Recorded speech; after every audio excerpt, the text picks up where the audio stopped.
lot of needs arise in the wintertime when cold weather is coming out, and we're kind of in that season right now. What are some of those tips that the homeowner needs? What are the must-dos that homeowners need to be doing at this time? Must-dos is very, very simple. Rule number one: unhook your water hose from the hose bib on the outside. You can say it again if you need to. Unhook it. Just unhook it. Walk out there, spend 2 minutes of your day, and unhook it. That is going to save you more money than you can imagine. Yeah. If your house is on a slab on grade and that thing busts and you go to use it in the spring, guess what? You're about to have a nice flood inside the wall go on, and you're just going to be dumping water, and you're going to realize it after you see the puddle coming out from underneath the washing machine or coming out from underneath that wall. And at that point, the insulation's soaked, the studs are soaked. It's not good. Couple $1,000. Not good. Yeah, easily. Yeah. Easily. And that's plus you got to replace the hose bib. And by the way, your insurance ain't going to cover the cost of replacing the hose bib. That's They're just going right. to help you on the rebuild. Yep. So yeah, it's that is the number one rule for the state of Tennessee for when it comes time for the winter. Number two, if you've got the last couple winters, we've had some really strong freezes in the area, and probably the second most common call after hose bibs was an upstairs shower that was near an exterior wall on the hot side is what was freezing. Okay. So if you've got an upstairs shower or something, and we're getting into those low digits, single digits for multiple days or maybe even just overnight, get up there and just let that shower trickle some on the hot side. Yeah. Let it kind of trickle through the shower valve so that you can kind of prevent that, because moving water ain't going to freeze like it would if it was just standing still. So what should that movement look like when you say water trickle from the shower? What should it look like? You're gonna want more than a drop, but you don't need a full stream going in there. I mean, just a small trickle. Let's call it if you were getting a very, very small stream, consistent stream going in. That's what you're going to look for. Nice. And you brought up this is a really good point for folks to know. It's not, because I said, cold waters when the problems happen. A lot of the time it's when it gets cold and then it gets warm again when the problems really arise. When that freeze ends, a few days after that freezing weather, that's when, man, I'm going to be busy honest. Time. This past January, we were still just a one-man company, just myself in the truck doing it. And I ended up getting more work just by going and fixing freeze issues in January and made more doing that than I did the next 2 months on service calls, just because it was so many. And man, when you think, we're blessed. We have several large plumbing companies in this area. So a lot of people are going, but man, we have way too many people and way too few plumbers. Yeah. So when it gets like that, be prepared. Sometimes you have to wait a little bit, unfortunately. Yep. But people will get to you and take care of you if you can't do it yourself. So we're always happy. Nice. What are the biggest challenges that you see in your day to day? And you can ask from a homeowner standpoint, or just you as a business owner, the industry. Biggest challenge, I'm going to step back to what I just said. From number one, there's way too many people and way too few plumbers. Yeah.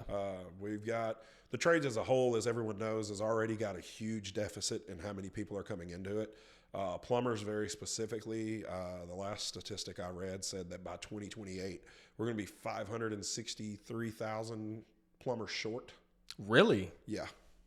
So that's a lot of open jobs, which once again does not help the pricing model for when the homeowner needs help, because suddenly your supply and demand is way offset and way more supply than there, or way more demand than there is supply. That causes those prices to hike up on labor. Yeah, that's pretty scary too, because you'll also, it seems like, just from a sales standpoint, that kind of seems like a really good opportunity for folks to notice that, and then, I'm going to go and try being a plumber because there's a shortage and folks need it, right? Yep. So, do we need to be worried about who is stepping into our home? And let me ask you this then. How can you really find out who is that great plumber that's about to take care of them from the one that may just be getting into it and doesn't really know what they're doing? Well, the big thing is, at least I'm going to speak from the state of Tennessee standpoint, obviously, because that's where we're at.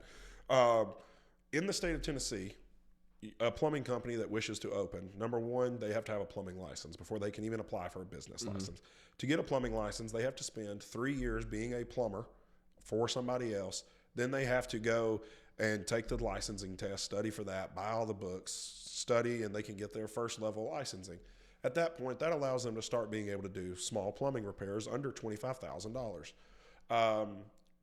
Biggest thing for that is, unfortunately, I start seeing, good old Facebook. I love it. I get a lot of work through referrals off that, but there's a lot of people on there who will, say some really low pricing and stuff, and you look them up and you realize that they don't have a license. So biggest thing I'll tell you, number one, is whoever you're going to hire, make sure they're licensed and insured. That will get you covered.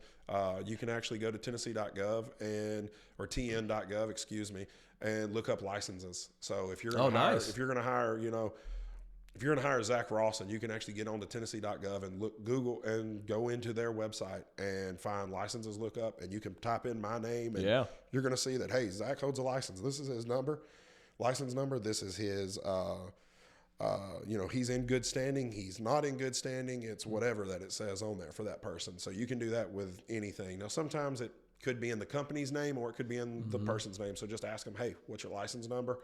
That way you can Google it or look on Tennessee.gov. Yeah. That easy for that. Very important for us. Obviously, my home, we make sure that every one of our vendors from all of our industry is licensed and insured. I really appreciate, you kind of shouting us out there earlier. You're familiar with the process. You've gotten work through my home. Yep. What have you liked about our process opposed to, some of the lead generators like an Angie's, like a Thumbtack? What were the differences that you saw using us and getting work through us? What I like coming in from y'all is y'all are, number one, y'all don't charge us as the contractors like others are. I'm not paying you to send me a wide net. I'm paying for actual leads for one. So from a contractor standpoint, that's huge. Yeah, getting a customer. Yeah, not just I'm getting a customer.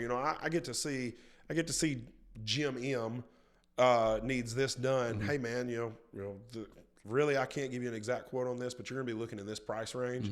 If you like it, they can then accept it, and then we know we're at least working on that. Yeah. And then I'm getting charged for it. It's not hey, Miss K needs this taken care of. We're going to send it to 50 of you plumbers, and we're going to charge you all. Yeah. Good luck. Enjoy the race. And so from that standpoint, we're not just looking at from the customer standpoint, you're not just looking at whoever's the fastest to answer the phone, which, being honest, once again, we go back, there are not enough plumbers, not enough tradesmen to business. So if somebody's just sitting around waiting on phone calls, there may be a reason for that. Yeah. And so you don't want to have that either. So you got to be very careful with that stuff. But from the customer standpoint, through my home that you're going to get an actual vetted person. You're not able to just apply and sign up like you are for the Angie's and the Thumbtacks. You've got to be invited, and that is huge. That is really huge. These guys have to know, they have to trust you, and I love that. Yeah, I love that too. So have you signed up for any of the early on when you started? My question coming from this is I feel like early business owners have their hands tied a little bit and feel like it's almost like a necessary evil to have to sign up for those Angie's leads, those Thumbtacks.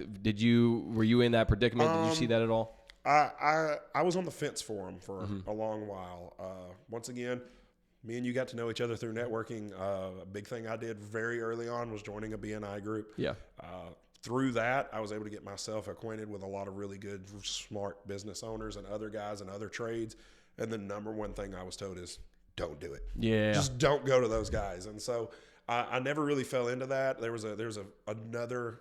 I did fall into a trap with a different version of those. It was more of a call platform, kind of, hey, we're going to post a ton of links about plumbing repairs, and they're going to direct all these people to you. And I fell for one of those kind of deals, and I don't recommend that, not in the plumbing business at least, because that was one of those deals. Like if your phone rang from their number, you better answer because you're going to get charged. No matter That's right. What. Yep. No matter what. And if I'm in here talking with Miss K and taking care of things, I'm not going to just stop talking to her to answer a phone call. That's not how you should do business. So, yeah. I think that's a huge issue, and obviously in your realm, referrals are very important because there's a trust factor there. So right on cue, I want to pick your brain about this. So what we have on the screen is something that we're trying to implement here, that we're going to implement, this referral program that we have to incentivize some downloads, but also help you out. So just first question, how often have you stepped into a home and maybe they thought to call you as a plumber, but then you saw that, hey, you needed an HVAC tech in here. We need to get Zach Rains in here. How often has that happened? That has happened a few times, with us, with leaks. one big thing is, is it actually the plumbing that's leaking, or is it that condensate pan off the HVAC? Is it the condensate drains backed up on that HVAC, or is it a roof leak that's just kind of making its way down around through to the first floor, Yep. So a lot of times I can have some referrals going back and forth to HVAC or roofing, or, maybe a windows guy, because suddenly they're like, oh, it's this, but you're like, yeah, that's coming out of the corner of the window. That is not me. That's right. But yeah.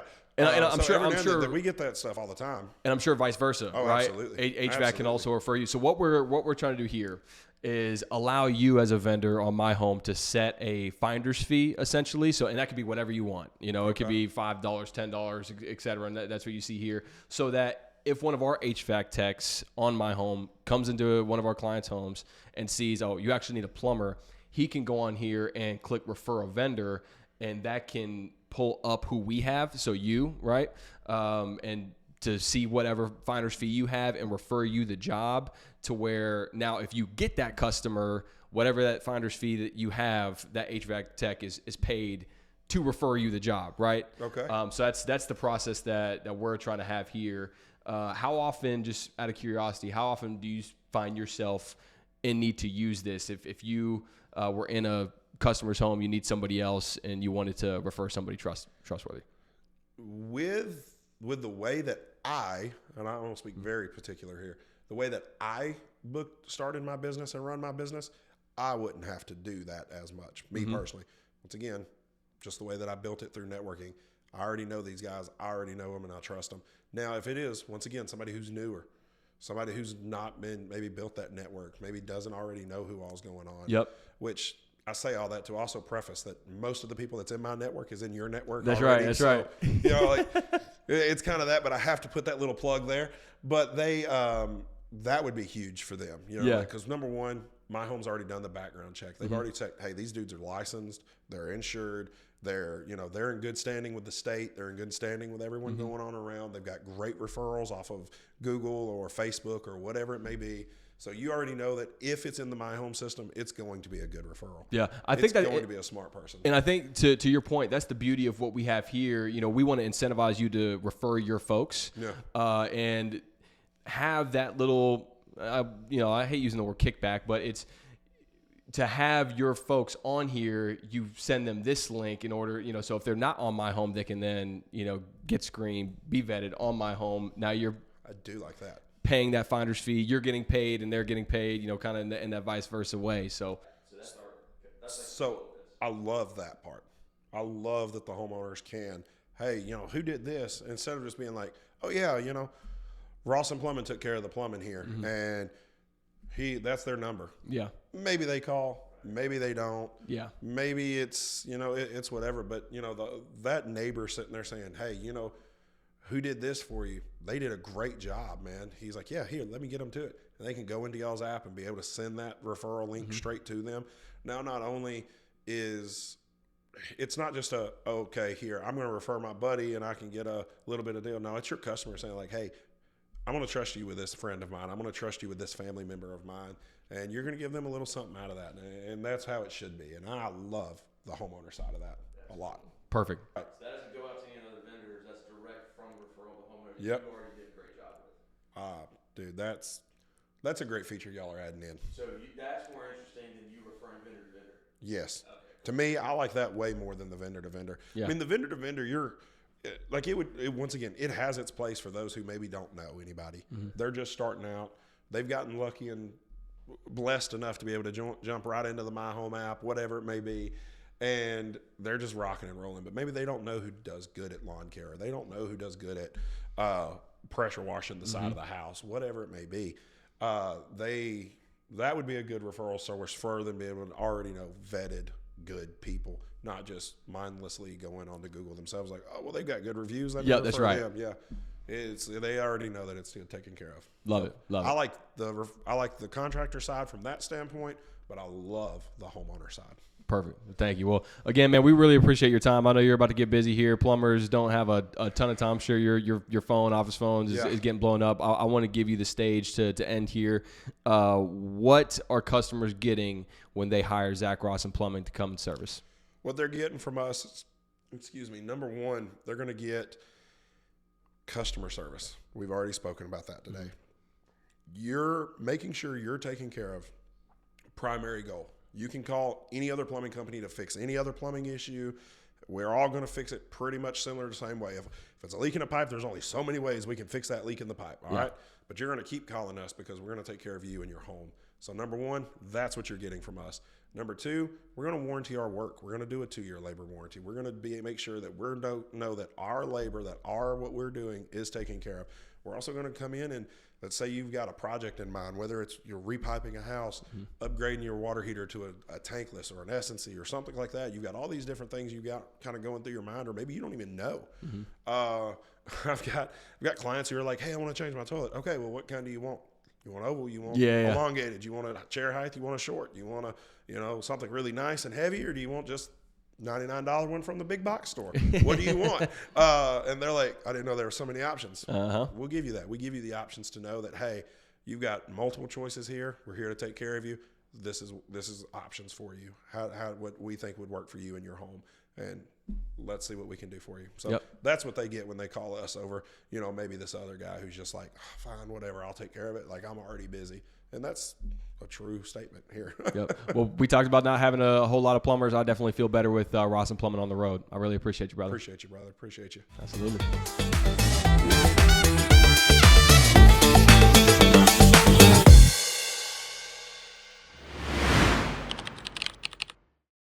Hey, I'm Zach Rosson with Rosson Plumbing. We would love to be able to take care of you and your home anytime.